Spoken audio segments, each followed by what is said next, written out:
Good evening. I'm Ali Belchi here in New York. And I'm Stephanie Ruhle. And welcome to an MS Now special report revealed inside the Epstein files. Tonight, we're going to try and make sense of the millions of Epstein documents that were released by Donald Trump's Justice Department. That includes over 3 million separate documents just released on January 30th. The Justice Department had to do this because of the Epstein Files Transparency Act. Now, the Epstein Files Transparency Act is a law that was passed by Congress and signed in November by Donald Trump. MS Now has also obtained a letter that was sent by Trump's Justice Department to members of Congress, confirming that they will in fact be allowed to view the Epstein files without redactions. Big news. That's a very big deal. And that's starting on Monday. The files are going to be available to lawmakers in a reading room at the DOJ headquarters, but it comes with some strings attached. Absolutely. Reading room. These files are not getting out. The letter sent by Assistant Attorney General Patrick Davis states the following: no outside electronic devices will be allowed in the reading room. Members may take notes. Members must abide by all applicable legal restrictions regarding the dissemination of any information reviewed. We are confident that this review will further demonstrate the department's good faith work to appropriately process an enormous volume of documents in a very short time. Let me just say, it wasn't that short a time. They have been working on this. Well, they've known this was coming for a while. It was November when the bill was signed, so they had at least that much time, but they knew this was coming because there was so much pressure building that whole thing about good faith.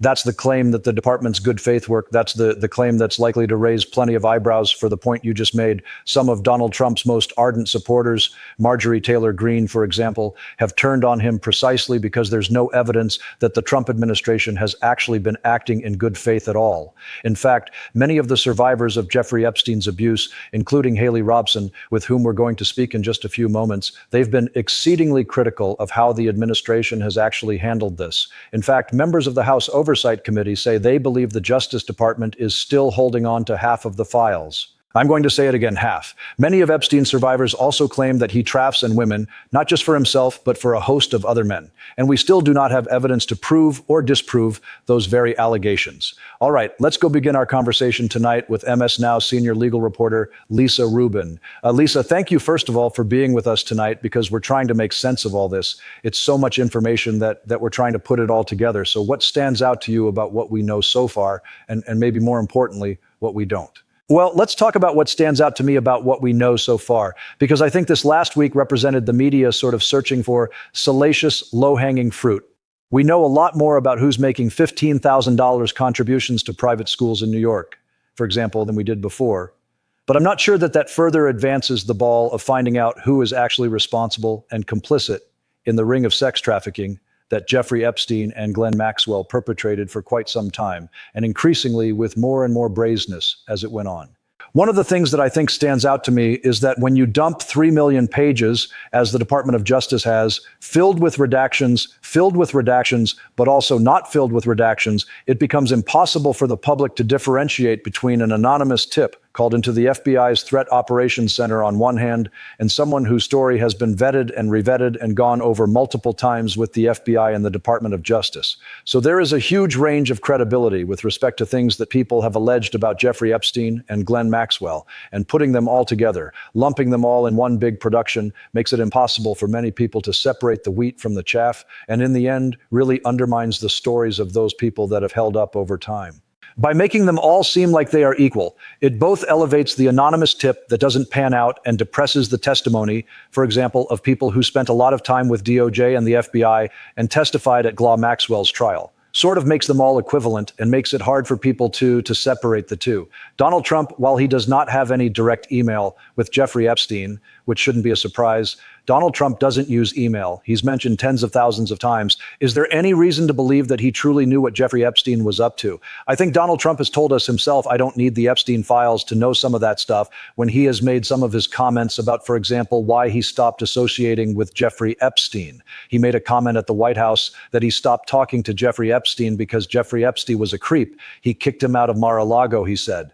But that wasn't even true. That, yes, it was true. He was a creep. But the timeline he's used over the years with when he threw him out of Mar-a-Lago doesn't line up. When you read the documents, it doesn't. But even taking him on good faith, it seems as if Donald Trump was perturbed that Jeffrey Epstein poached Virginia Gray, who was one of the most prominent accusers from her job at Mar-a-Lago, where she was working a summer job in the spa. She was approached by Ghislaine Maxwell, sitting outside reading a book about how to become a professional masseuse, and that's how she got entangled in Jeffrey Epstein's web.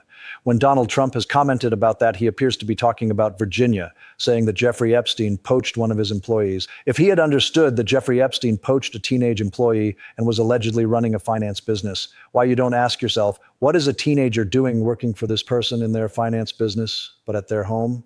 It seems to me that Donald Trump should have been asking himself questions a long time ago and in ways that don't even necessarily implicate these files. Lisa, stick around for a minute because we want to now get to the crux of this matter with Haley Robson. Haley was 16 years old when she met Jeffrey Epstein. Before it became law, she spoke along with many survivors of Epstein's crimes in support of the Epstein Files Transparency Act. Haley, thank you for being with us. We're sorry that you have to keep on doing this. You have to keep on not just telling us the story, which is important, but trying to just get something honest out of the Department of Justice.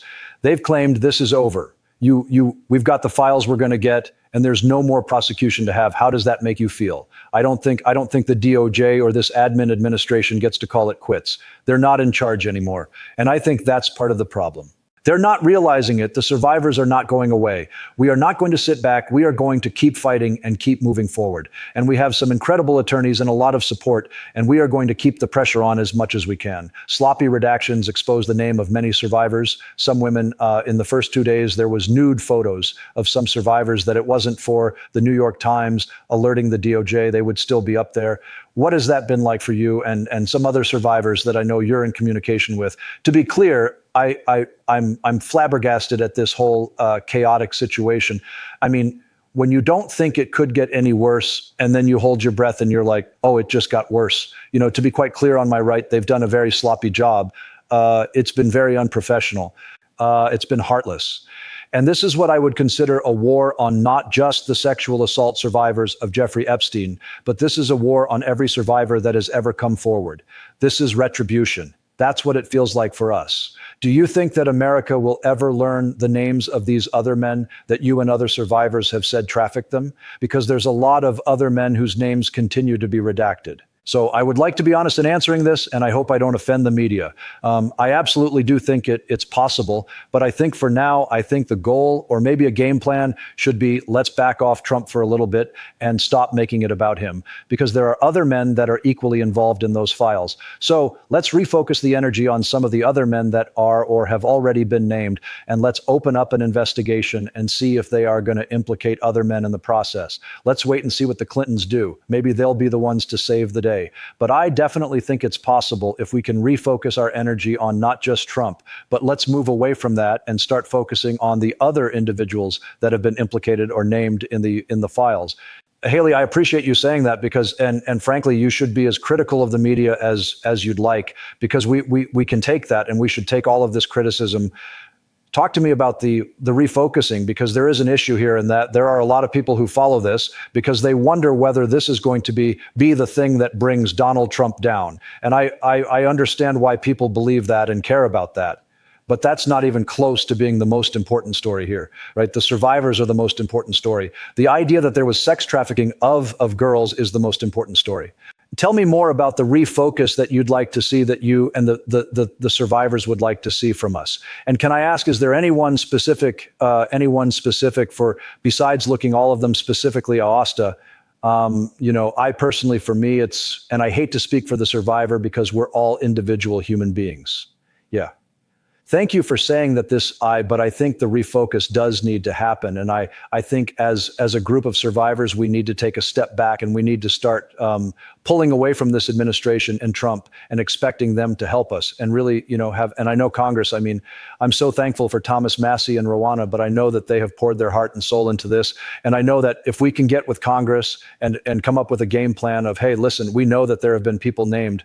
We know that there's probably a slim chance that there's going to be investigations, but let's get this taken care of. Let's refocus on the other people that are named in these files. So maybe those people will implicate other people along the way is usually how it happens. I obviously don't have a written strategic plan, but I'm open to listening to Congress. I'm open to working with the cats are open to working. This segment just went viral. Pets are always, well, it is the best part of about having guests join us from home. Pets are welcome. I'm so sorry. But yes, I would love to speak to Congress. I would love to speak to my attorneys. I would love to speak with some of the other girls and see about coming up with a strategy to refocus and revamp on some of the other names that are in those files. I don't think strategy-wise for us to keep focusing on just Trump alone is going to get us anywhere because we're already being met with so much resistance from the DOJ and from other individuals. So I think it's time that we need to refocus and then come back to it. Haley, thank you so much. And one day we're going to have you on to talk about things that are a little more celebratory than this.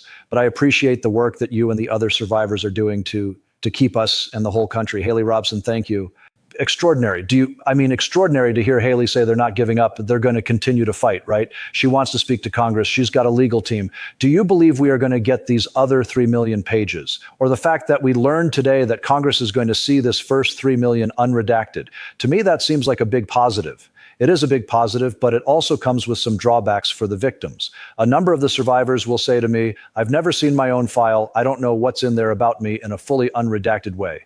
I would have liked to have the luxury of getting to review that by myself before everyone in the American public saw it.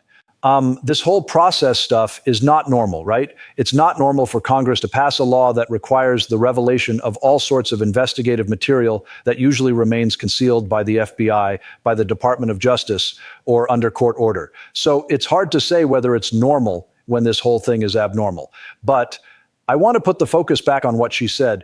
Will we ever know some of the names? I think we will, but I don't think they're going to come out of the out of the mouths of survivors because there's too much disincentive for them to say it.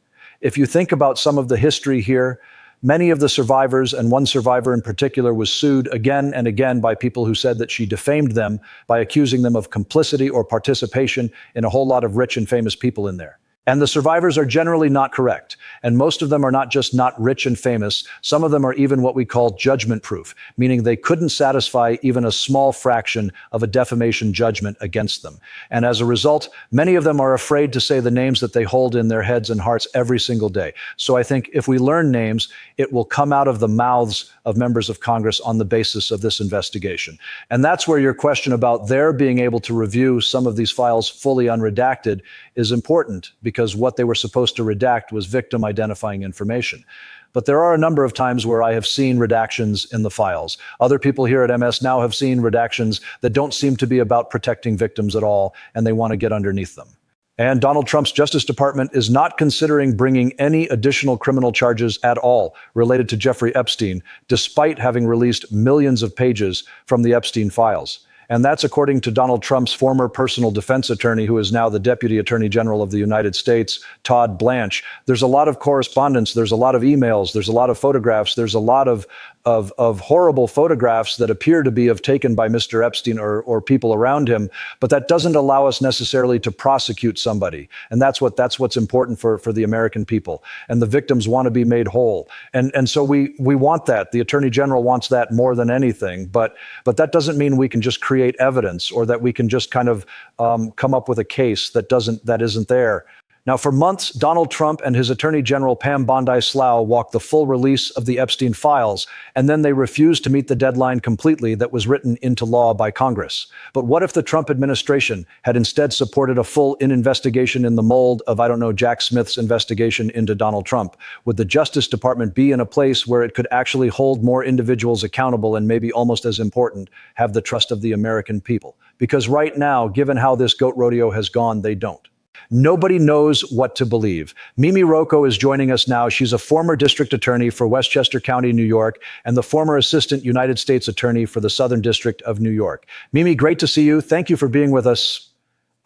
That wasn't all Todd Blanche has had to say about this. He's been wildly dismissive of this whole situation, putting aside the fact that he was Donald Trump's lawyer, and lawyers always have an obligation to anyone who was ever their client. And putting aside the fact that that was a weird thing that he did, going and talking to Ghislaine Maxwell, putting aside what you think about Todd Blanche's performance, this is pretty dismissive, very dismissive. And I think the most shocking thing that he said, the way that he put sort of another version of what he said to Dana Bash there was on Fox News. He said, partying with Epstein, the American public needs to understand that partying with Epstein is not a crime. Okay. First of all, can we just say that it depends on your definition of partying, right? Right? I mean, partying with minors who people are having sex with. Yes, it is. Okay, but Mimi, even if it's not a crime, okay, we're a few weeks away from spring break, right? And if there are some people on spring break who, I don't know, engage in a wet t-shirt contest and post it on social media, they'll lose their job offers to be first-level analysts at a bank or a paralegal. But we're talking about some of the most powerful people in almost any industry out there, and their lewd and vile and disgusting behavior.